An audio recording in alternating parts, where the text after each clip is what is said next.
kanefa dia efa mba navozana natao tsara terery ny EPP Ambody Voanjo anatin'ny commune Karom-Bato kanefa mora izany mba mpianatra hitokana dia tonga amin'ny fitenenana hoe mitovy any tsy mianatra ihany.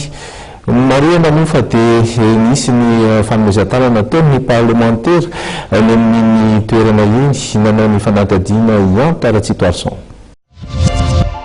Efa taona vitsy izao no ravan'ny andro ratsy sy ny rivo mahery nandalo teto toerana ny trano sekolin'ny EPP Ambody Voanjo ao anatin'ny commune Karom-Bato district Antsimondrano kanefa dia tsy tapaka ny fampianarana. Nanapa-kevitra ankehitriny ny commune miaraka amin'ireo mpiara-miomby nantoka aminy fa anarina io trano sekoly io ahafahan'ireo ankizy madinika mianatra ara-dalàna.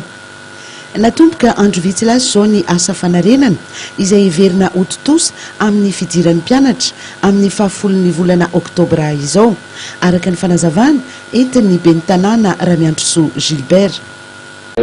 Tena moa zany dia misy hevitra efatra izay mazaka eo amin'ny mpianatra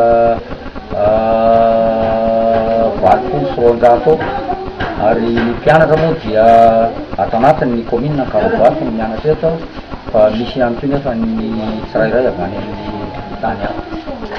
Ahoana kosa ary ny mikasika ny famatsiana ara-bola izao fanarenana fotodrafitrasa izao. Ny fampitaovana hoentim-manana izao fanaovana réhabilitation ny sekoly EPP Ambody Voanjo dia konkreta ny commune na ny tamberin'ny izay alohan'ny olona no entina manao-tanteraka izao fanarenana ny fotodrafitrasa izao izay hita fa tena nanana fahasombana lehibe dia lehibe tokoa tao anatin'ny efa-taona. Tsy aivina fa manohana ara-bola sy ara-teknika ny asa fampandrosoana rehetra eto amin'ny distrika Iadidiny ny loholon'ny Antsimondrano Bertin Randreniaingo.